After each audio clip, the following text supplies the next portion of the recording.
Champions of Psychology is meant as education and entertainment. It is not a substitute for medical advice or professional counseling. Discussion of mental health topics will be primarily rooted in research and the personal experiences and self-disclosures of the hosts. While we can provide generalized education and possible mental health resources, we cannot offer any recommendations, advice, or opinions for any specific persons, cases, or situations. We provide these resources and links at our sole discretion, but have not necessarily vetted or reviewed any resource. We assume no liability for the use of the information or resources on these sites, and we encourage you to use your own best judgment.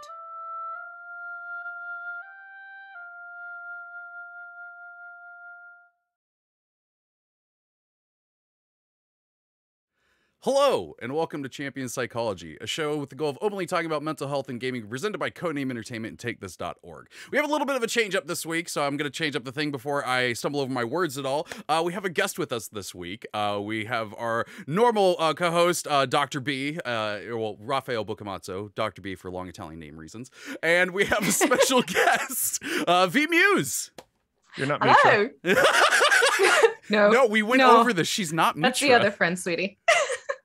The other one. I don't like change. I know you don't, but you know me. We're good.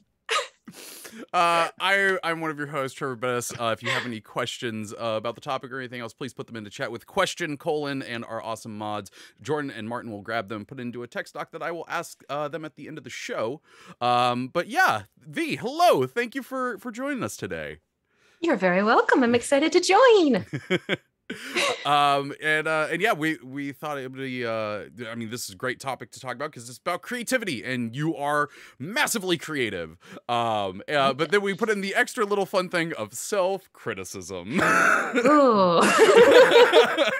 that's the way the show goes. We can talk about something nice and then something not so nice. We can't have nice things, Trevor. You're saying between psychology you and me, can't have nice we just things? can't. No? No? No. Okay. No, you and I drop things. It's true. It's true. I do see that a lot of people are coming in to get the code. Hi, everybody. There is a thing that there's a little bit of a timer, so if it doesn't pop up, just give it a little bit, and you'll get the code in there. We also got it up on the screen. Oh, I will say, because there is new people, this is a longer code than normal. You can just click the 16 character button in there, or just copy and then hit paste, and it will automatically do that. So hopefully that helps you out. If you come in the middle of the episode when you're not hearing this, good luck. So why don't we get started with why are we talking about creativity and self-criticism today?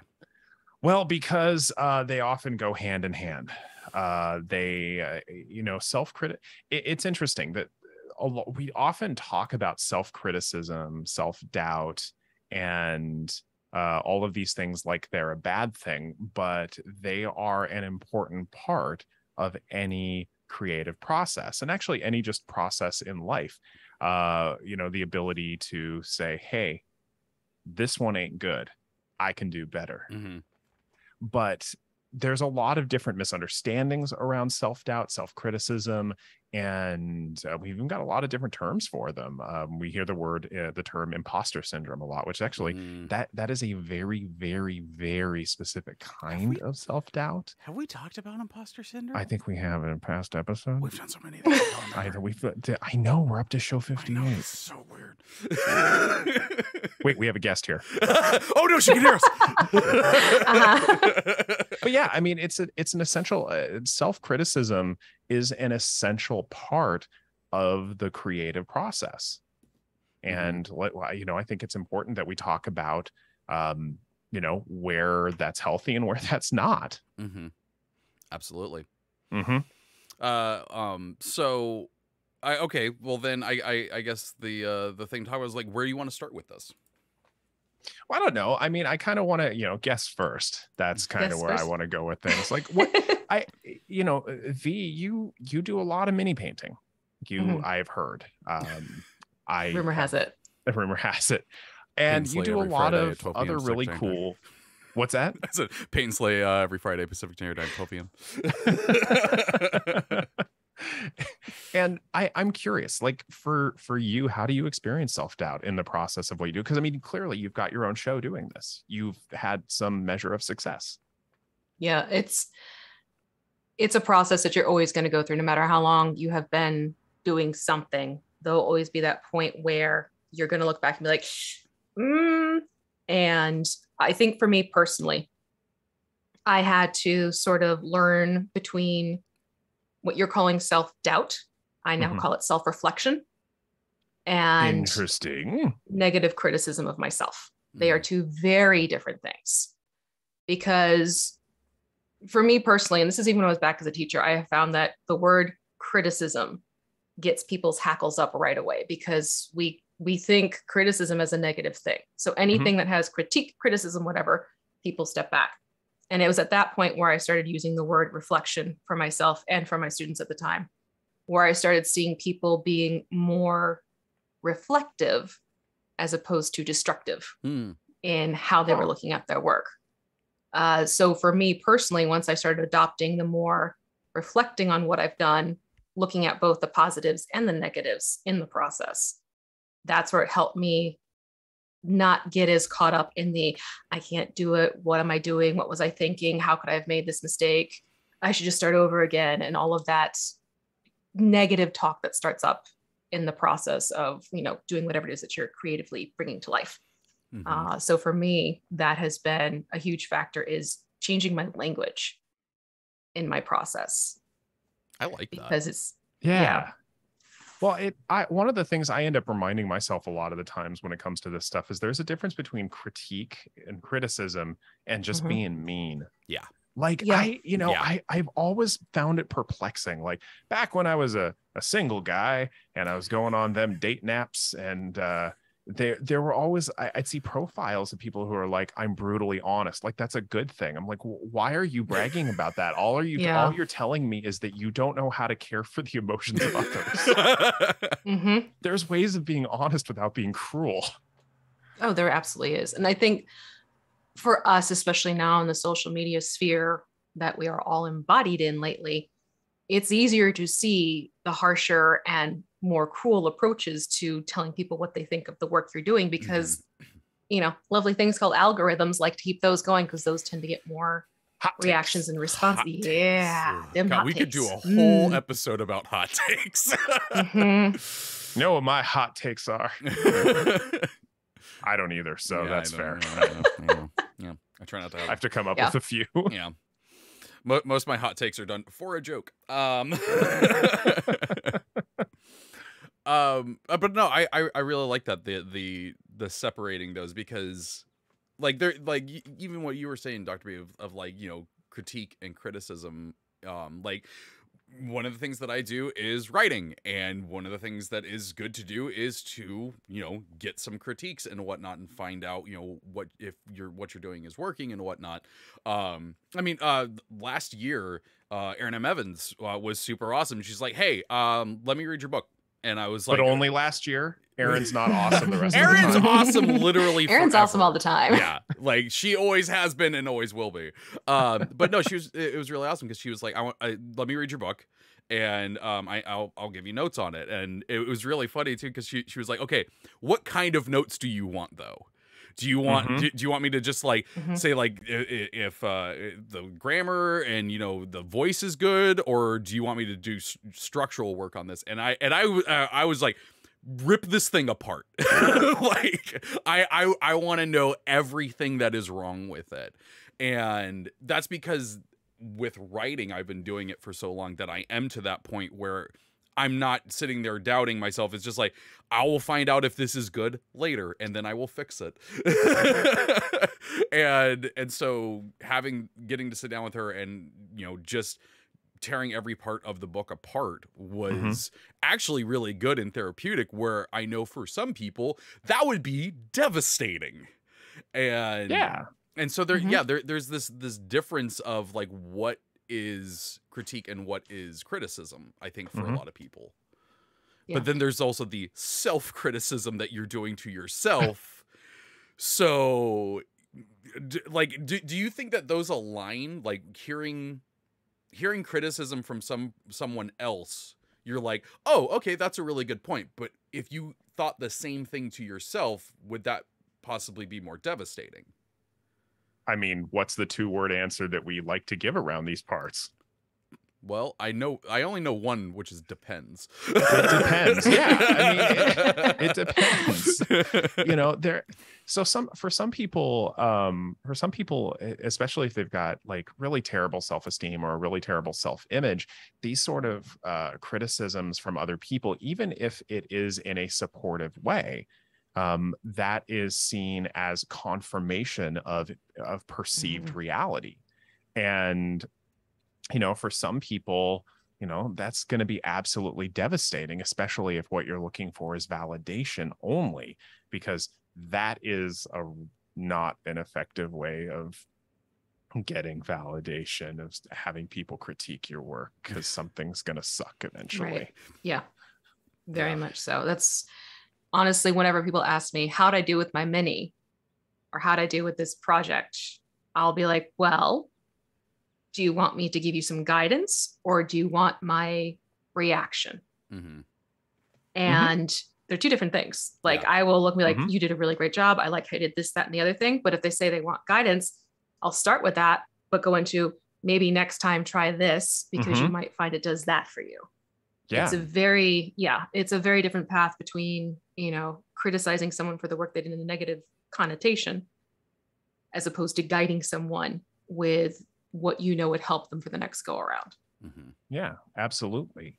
And it's a tough thing to remember as well, because whether it's, this is sort of a strange thing to say, but whether it is self-criticism or criticism from others, in order to have truly constructive feedback, there has to be some trust in the process, some trust in the idea that either I or someone else is legitimately trying to help me improve because they believe in me.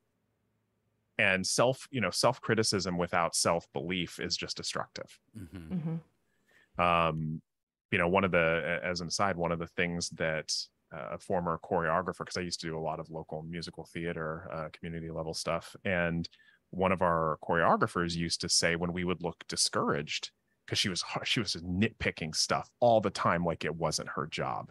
And she's nitpicking all the stuff. And when she would see us get discouraged, what she would say is, hey, just want to remind you all, the fact that I get to nitpick this is a good thing, because it means you're doing all the big stuff right, and we can get picky. Yeah. And that's something else people don't always remember when it comes to self-criticism, is how your self-criticism has evolved with your skill and your situation. True. Yeah. I guess that is an interesting thing of like why I could sit there with Aaron and rip apart the book, is because I've done enough of it that like I can see that and go, oh no, yeah, you're 100% right. Because I've gotten to the point that I can see where that criticism is coming from. Yeah, absolutely. And you have enough trust in Aaron for her to make your work the kind of work you want it to be. That's a lot of trust. Yeah.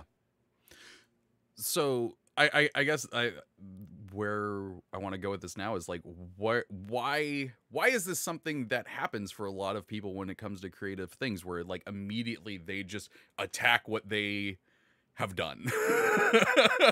I don't know a better way to say it than that. If I had a mini I felt like disposing just for comic effect, I would toss it towards my background right now, just saying this is garbage in my most ambiguously European accent that I could come up with.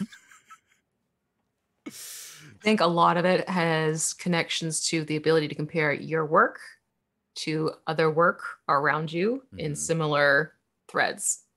Like it's very easy to be like, oh, I just painted, I'm going to take mini painting because, it's my job. So there are minis that are out there that a whole bunch of different people can purchase the same mini, and you get a whole bunch of different interpretations of that miniature. And it's very easy to take the work that you have done with that specific miniature and look to others, and then start doubting yourself because you see the differences between what your work is and what their work is. So there's definitely some creative factors that go into whether it's writing, whether it's singing, whether it's playing an instrument, whether it's painting. you have genre examples. Yeah. So you can tap into those and use them as your own means of grading yourself, even though it might not technically be the right way to do it, or, you know, it's not comparable. You sort of set your standards by what has attracted you to that particular source of creativity. So it becomes very easy to doubt yourself, critique yourself, because you're using outside sources that are readily available to compare. I can't help but think the kind of the parallel to that of things that I've heard with, you know, people on Twitter and Instagram, like why some people don't like using Instagram, because they're like, well, all my friends are just living the best life because I see all the good stuff that they do all the time, and compared to what I do. There's a little interesting of a parallel there. Well, there's also, I mean, we naturally make comparisons between ourselves and, you know, ourselves and others. And there's healthy ways of doing those comparisons, as long as we are bearing in mind where we're actually at in things.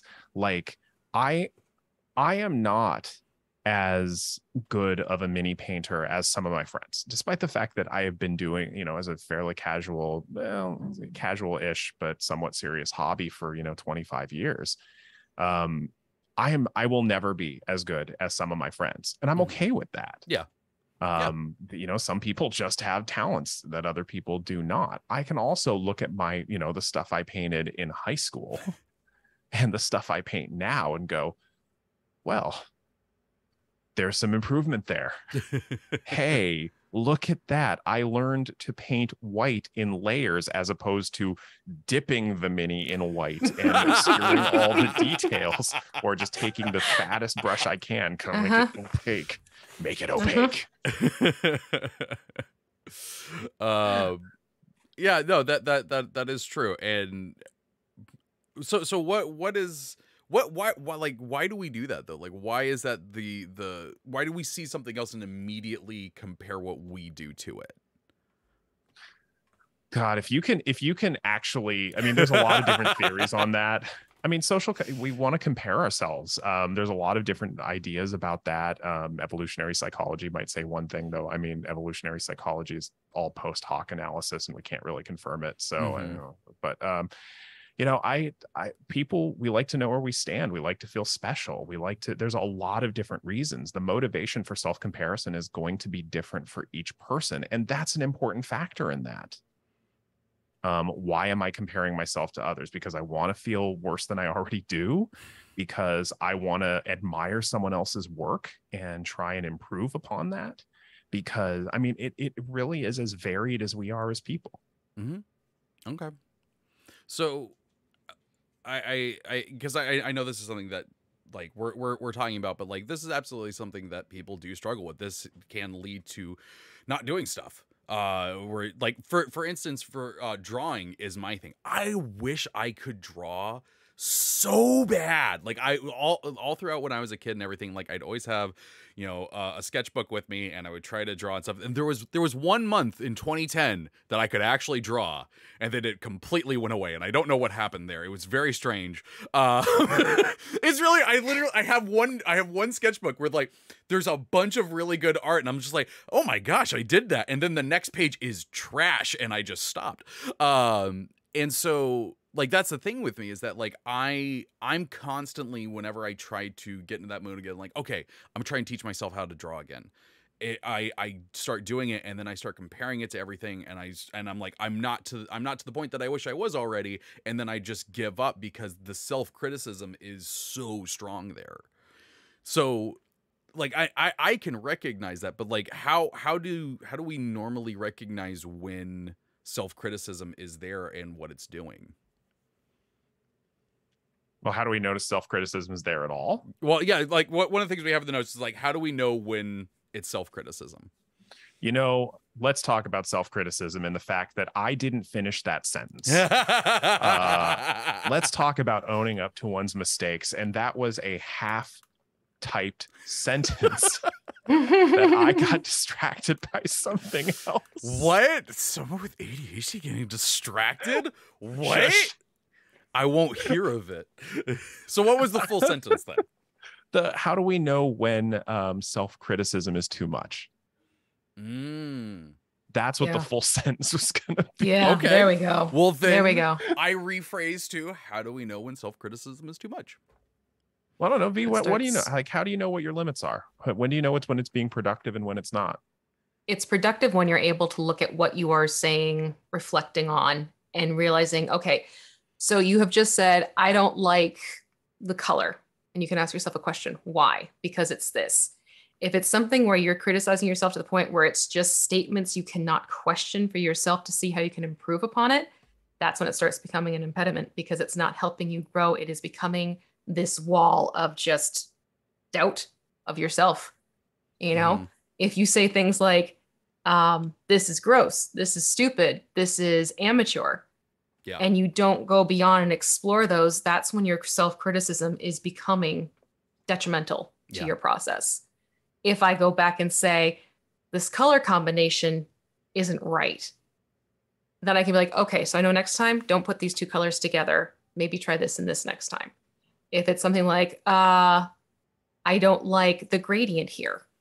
Again, that's something you can work on. But when your statements start to become something that are limiting, that you can't even take into reflection and explore why you feel that way, that's when your self-criticism is really getting the better of you.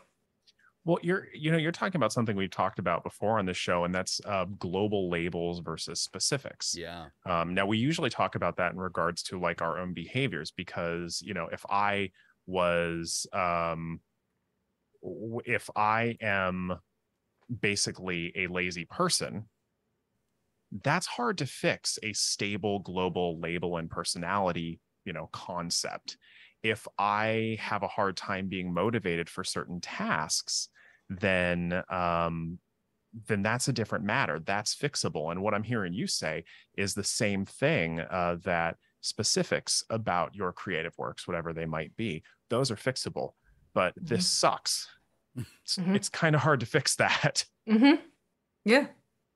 You've pretty much put yourself in a box, and you can, this is any creative process that I've been involved with, you know, whether it is painting, whether it is writing, whether it is sewing something together.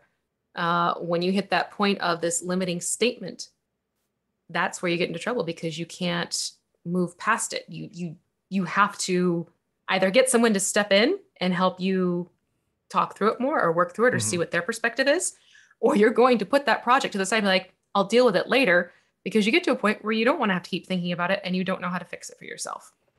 Yeah. So, I mean, in other words, you know, kind of come back to that, specifics are more fixable than, you know, global everything. The one that's kind of a red flag for me, what I colloquially call the pity trap. Well, okay. It's like, okay, hang with me for a second, because I think we've all done this, where we think that we're reaching out to a friend because we trust them.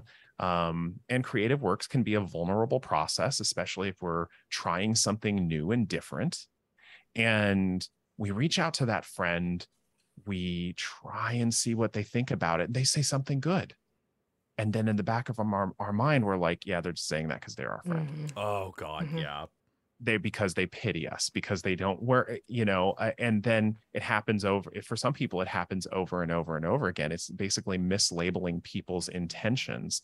But that in and of itself can become a trap for a lot of folks in terms of their self-criticism, because that mislabeling of the attention of their intentions can sometimes end up confirming low self-esteem, that okay, so my one friend just said that nice things because that's what friends do.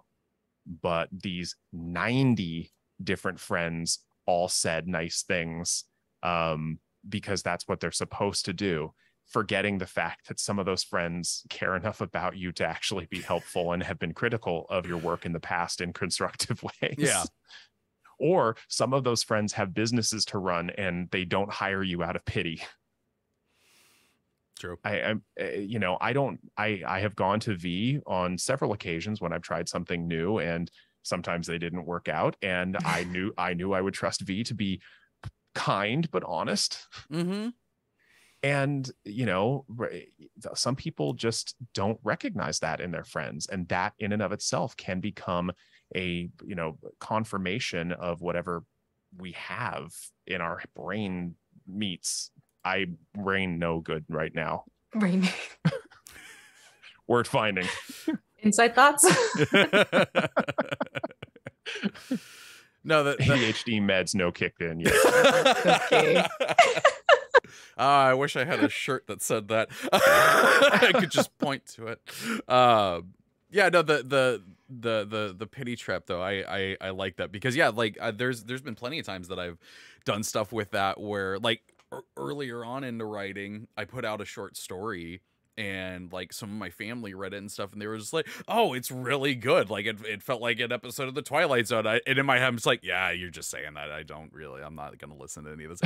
And literally took none of that validation with me anywhere. Yeah. Yeah. Good. Yeah, no, that can become a huge trap, as can what those of us who do the cognitive behavioral therapy thing call all or nothing thinking, dichotomous thinking. It's one mistake and the whole thing is ruined. Yeah. And I'm going to storm off into my trailer and throw the bread up against the wall and just basically be a diva at you all. Where did the bread The come bread? from? I don't know. See above regarding ADHD meds. I just have this whole scene now living itself out in my mind. Yeah, I was with them on all that whole ride, and then the bread came in, and I went, "Hold on, pause video." Listen. All right, bread is hard to make in high humidity environments if you don't know what you're doing. All right, it is as much about feel and art as it is about ingredients. So it's artisan bread at that. It's not even just Wonder Bread. There we go. We got a full on artisan bread. Mitra would have my back on this. That's all I'm saying. No, it's true. It is true. I got you. I hear you. Thank you, not Mitra. Have my back on You're this. welcome. Oh, I love that. But the thing that I was thinking about though, is that like I do think that it comes down to like where I am with the thing, because now if someone was like, "Hey, I read your thing, I really liked it," I'd be like, "Hey, thanks," and I would actually feel good about it. I've gotten to that point with podcasting where someone's like, "Hey, I listened to your show and I really liked it," and I feel genuinely good and I thank them for listening and everything like that. But like when I'm at a lower end of something where I'm still newer at it, like mini painting, like I'm still very new at it and I haven't done it for a little bit, so I'm sure my skill has gotten lower. If someone told me it looked good, I'd probably just be like, it's fine. So that's an interesting one though. And I think that does kind of illustrate the all or nothing thing, where it's like if it doesn't fit into what I'm being critical of, it is either I'm all the way for it or I'm absolutely not. There's no in between. Oh yeah. Well, and I mean, this can stop people from even engaging in things to begin with. And it can be really destructive. The idea basically forgetting that there is a learning process to things. And engaging in that learning process is an important aspect of getting better at things. But one of the things that I think a lot of creative types forget is that you see all the errors because you've been practicing so much and so hard. You see all of the process. Yep. You see all the faults. Yeah. Other people don't necessarily, because I've worked with musicians in my private practice and so forth, and I remember several of them who gave a performance and like one note was wrong. One note. And first of all, let's talk about the odds of giving the percentages of doing a live performance for a full hour and not getting anything right. Yeah. I mean, not getting anything wrong. Jesus. Wow. Yeah, Okay. yeah. Not getting anything right. The audience doesn't necessarily hear that. You do, because you've been practicing for weeks, but they don't. They just had a good time. Yeah. And there's a magnification of mistakes in those cases. And and that becomes the self-criticism. I've talked with people about like podcasting stuff for that, where they're just like, "Oh, this is wrong. This is wrong." I'm just like, nobody cared. I guarantee it's one person did, and they're pedantic, and they should just be quiet. Just shush. Yeah, Well, I exactly. mean, they're basically comic book guy just coming in there. Yes. You know, I hope somebody was fired for that mistake. That was a ridiculously good comic book. He does by that the very way. well. He does it Good very, yeah. Lord. Yeah. Uh-huh. I'd like to hear your opinions about the government scenes in Star Wars. Worst scenes ever.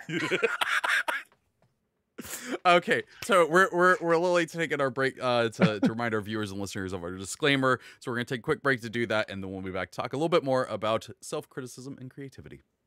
I think. Hang on. All right. Bye. Champions of Psychology is meant as education and entertainment. It is not a substitute for medical advice or professional counseling.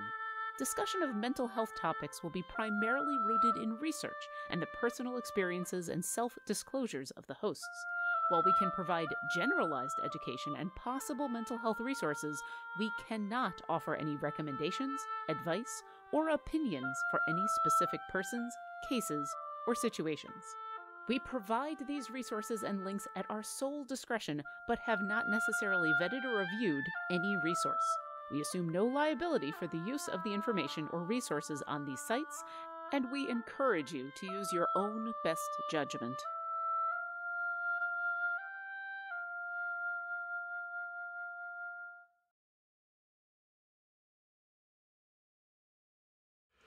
All right. So, so we've talked about the types of, self-criticism. Well, we've given some examples of them and stuff like that. But what do we do about it? What do we do about self-criticism?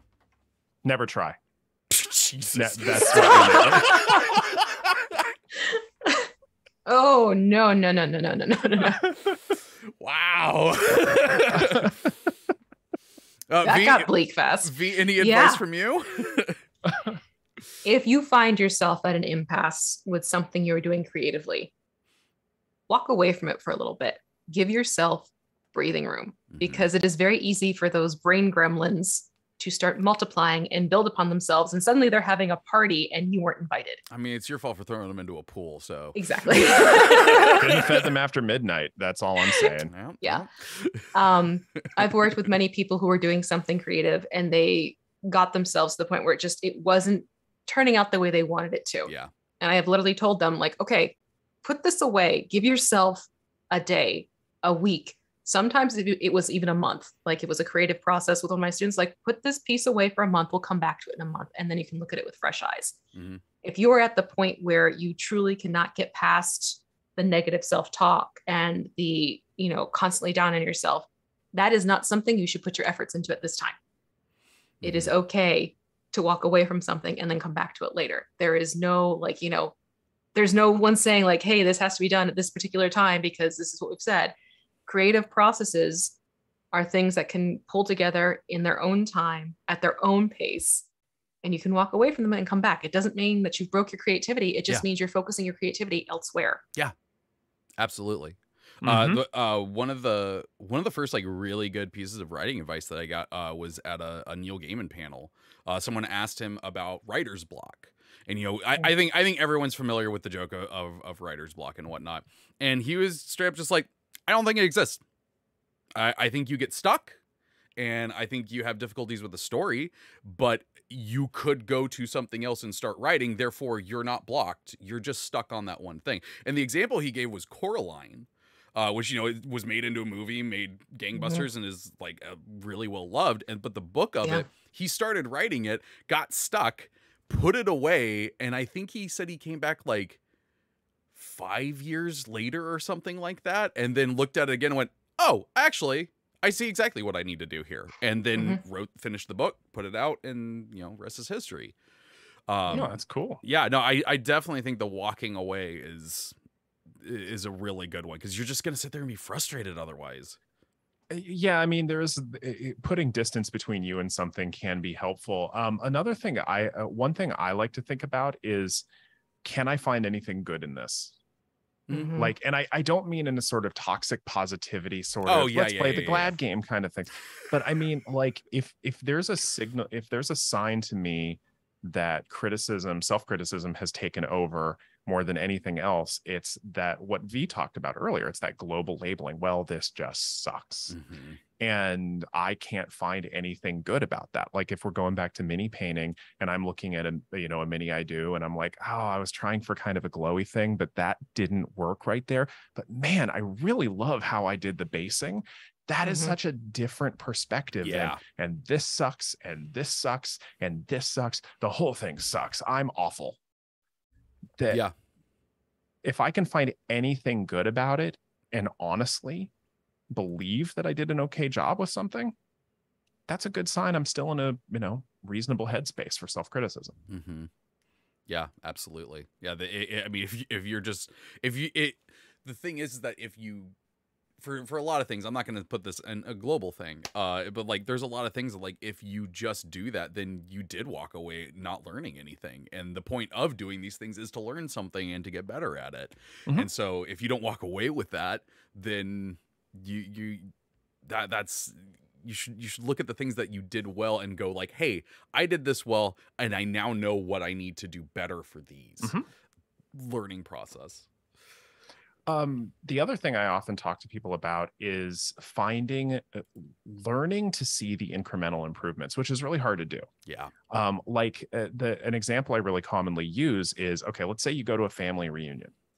All right. And there's a cousin, like your cousin's kid or something that you haven't seen in 2 years. Well, all you saw was the before and after. And that's why everyone says, my God, you've gotten so tall, which I hate it so badly.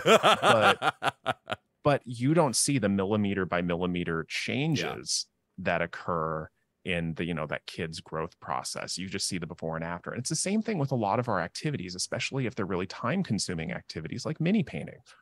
I can look at what I did 20 years ago and go, wow, that, you know what? That's where I was at in those days. And I've gotten better.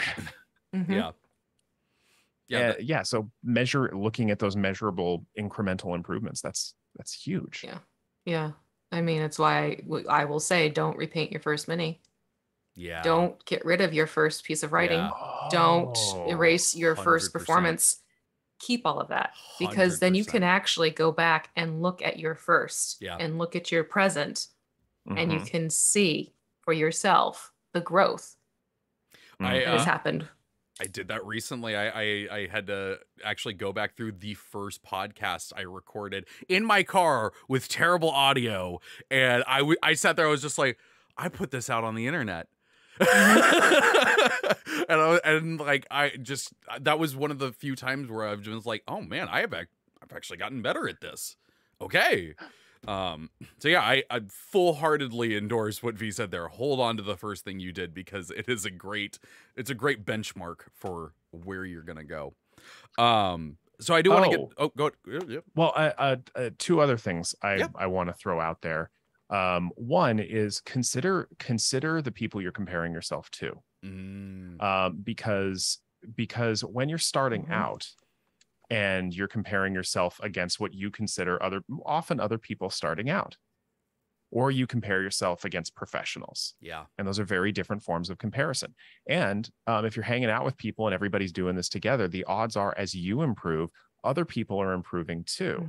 And so at different skill levels, your normal is very different from other people's normal.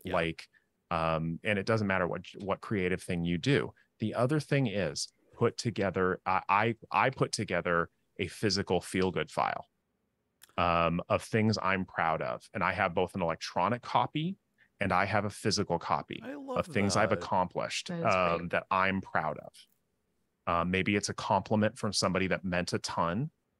And it's a lot harder for my brain gremlins to argue with physical evidence, especially when I got pictures of the cool things people have said. I've got the receipts. I got receipts, baby. Yep. Well, I do want to check out what chat has been up to while we've been talking about. Oh, they've been up to a lot. Any other thoughts that you want to talk about real quick? Are we good going over there? No. Let's see what the questions are. Okay.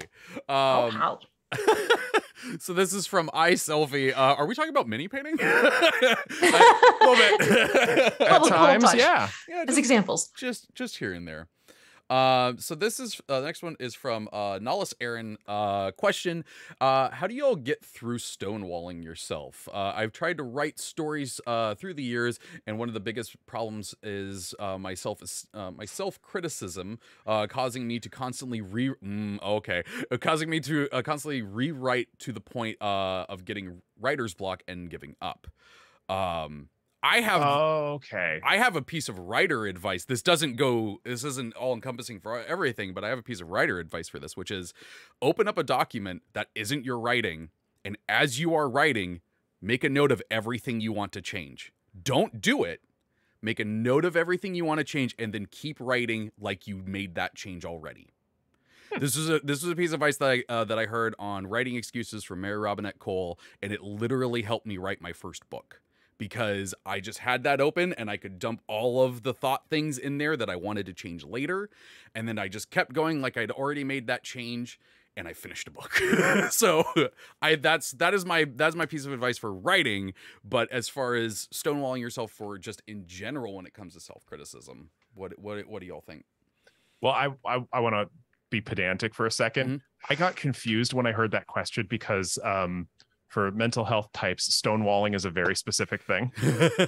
Okay. It's usually talked about in relationship dynamics where one person shuts the other person out of conversations and interactions. So if you saw a perplexed look on my face, that's why. Stonewalling has a very specific meaning to me. But in terms of basically, if I'm hearing things correctly, getting so filled with self-doubt that you lose all motivation to continue. I like walking away from things for a while and working on other projects because sometimes sometimes for me, feeling a sense of empowerment and accomplishment someplace else can give me the boost that I need to do something else. Because sometimes projects are just tough and I need a win before I can get back to it. Yeah. And it can be something completely unrelated. Yeah. That it is not okay, you see that little hurdy-gurdy back there? I love that thing so much. Cool. Yeah. I painted and put that together because I was hitting a wall with mini painting and terrain building. I wasn't happy with how things were going. I was getting frustrated with myself and I needed a break. I knew I needed a break and I went for something that was completely different. I basically painted and put together a puzzle in the form of a hurdy-gurdy. Does it play? But like screaming cats, yeah. Oh, so it's a hurdy-gurdy. It's a hurdy-gurdy, but it's a hurdy-gurdy. Okay. Hurdy-gurdy. Yeah. It hurties. It hurties. Yeah.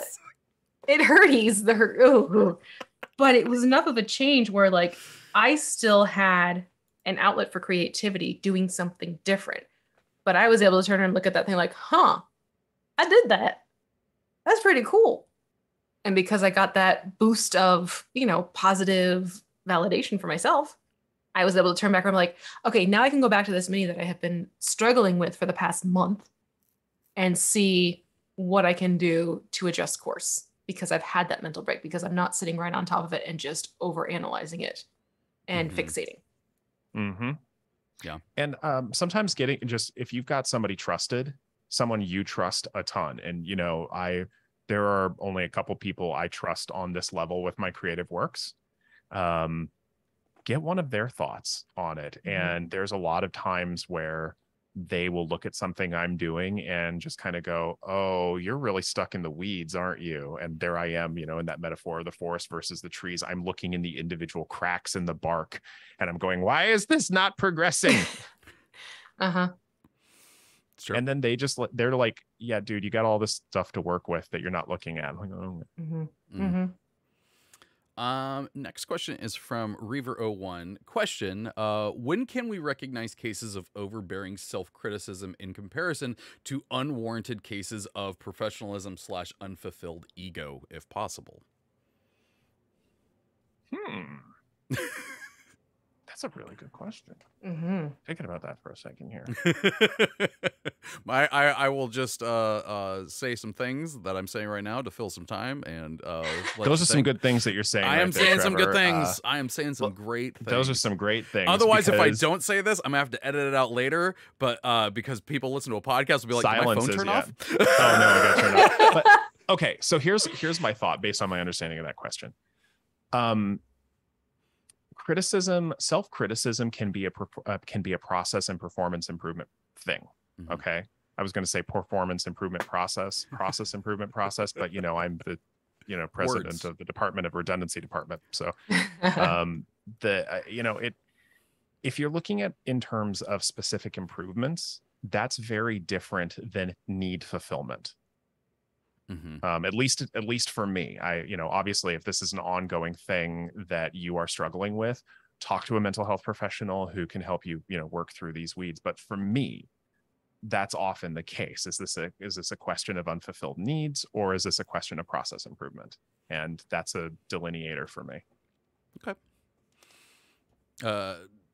I'm gonna go to the next one just because I noticed the time. We do have to get out of here before Bardic Inspiration. But this one I do want to bring up because it was a thought that I had. This is from I'm sorry if I mess up your name, Hinkaraka. I'm gonna go with that one. That sounds cool. Sorry if I messed up your name. Question. I get that constructive criticism, i.e. how well we express our criticism, is based on our level of knowledge on the process.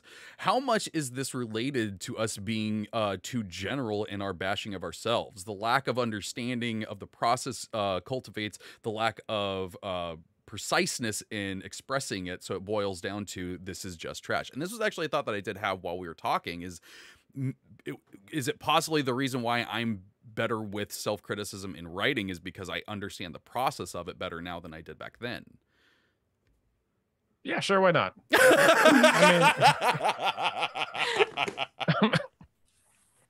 It depends. Everybody's different. Yeah, it's fair. And of course the intricacies of your self-criticism are going to change as your skill level changes. If back when I first did like a play in 5th grade, I'm not talking about, I'm not going to the drama teacher and saying, I really don't think I understand the narrative structure of where this is right here. Listen, just because I did do that in 3rd grade doesn't mean anything. This is why we like each other. But as your nuance, your knowledge gets more nuanced and sophisticated, so will your self-criticisms. And that in and of itself can be a deceptive process because everything feels normal to you and you don't necessarily notice the incremental growth of being able, like, again, my mini painting, like way 25 years ago, I was like, why is the white not opaque? I keep painting more and more on. I keep painting more and more on. Just like me before I found out what priming a mini was. Yeah, no, basically, and priming a mini. Why is the paint not adhering to the unprimed plastic? I didn't know that. And my criticism of my minis is going to be very different today. Like, oh, okay, guess I was a little heavy-handed on that dry brushing there. The color did blend as well as I would like. That's not what I'm talking about when I first start. The eyes are still a problem, as they are for everyone, but almost everyone. But so there are people who can paint eyes on their minis, and I'm so envious. I still don't understand it. Mine just end up looking like Marty Feldman. Okay, well, thank you all for writing in with your questions. Really do appreciate it. But like I said, we do need to start getting out of here because we got Bardic Inspiration right after this. So I think that is a good place to wrap up this show. Friends, specifically V, thank you for being on and helping us out with this episode. Where can people find y'all on the interwebs if they would like to do so? Oh, well, you can definitely find me at _Muse on Twitter, because that's where I tend to be most active. If you want to check into my own creative process, there's a lovely video on demand library on my YouTube channel, The Crafting Muse, where I can coach you through and walk you through a bunch of different creative things. If you want to give some stuff a try, totally up to you. Pretty much follow me on Twitter. I will guide you to the other places because I'm doing a lot of stuff right now. and you got a show here on CNE too. I do. Yeah. So if you want to see me in action painting a mini, come back here Fridays at noon. Sorry, I'm doing the time game right now in my head. And for Paint and Slay, where myself and Lauren will walk you through painting minis, and we're doing a really cool mimic this week. So yeah, it's super cool. Yeah, mimics. Join us there. What about you, Dr. B? I'm around. All right. Well, you can follow me. I'm here. What do you want? I'm here. You can find me at on almost all the socials at the Dr. B. That's TheeDoctorB as in boy. But it's more important that you find and follow Take This Org, the mental health nonprofit for whom I am their clinical director, and check out what they're up to, because we've got all sorts of stuff we're doing these days. And so yeah, keep up to date on that. Go check out some of the free resources that we have mental health education wise. And yeah, I'm around. You can follow me on Twitter at the Treavor. There's an A hiding in there, and you can also find me anywhere the Idle Champions community is, because I'm the community manager. That's where I'll be. Thank you so much to Jordan and Martin for moderating in the chat today and do a fantastic job. And thank you to Codename Entertainment and Take This for giving us an opportunity to have these conversations. If you missed any part of the show, you can catch it later on your favorite podcast service. And you review us on there and let us know if you like the show or not. 5 stars. You can leave 5 stars on Spotify now. 5 Just saying. stars. But yeah, like I said, Bardic Inspiration is on after this. It's a request show, so it's gonna be a little bit of a shorter one. But if you have your favorite Bardic Inspiration songs, be sure to go there, and Jason Charles Miller will sing them. But other than that, I believe we have a fairly normal schedule. You can check our Twitter, Reddit, and Discord for our schedule and keep up to date. But that is gonna do it for this week's episode. So until next week, take care of yourself.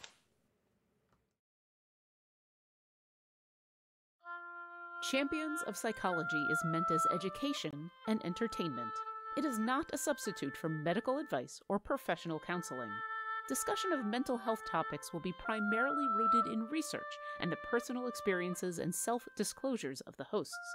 While we can provide generalized education and possible mental health resources, we cannot offer any recommendations, advice, or opinions for any specific persons, cases, or situations. We provide these resources and links at our sole discretion, but have not necessarily vetted or reviewed any resource. We assume no liability for the use of the information or resources on these sites, and we encourage you to use your own best judgment.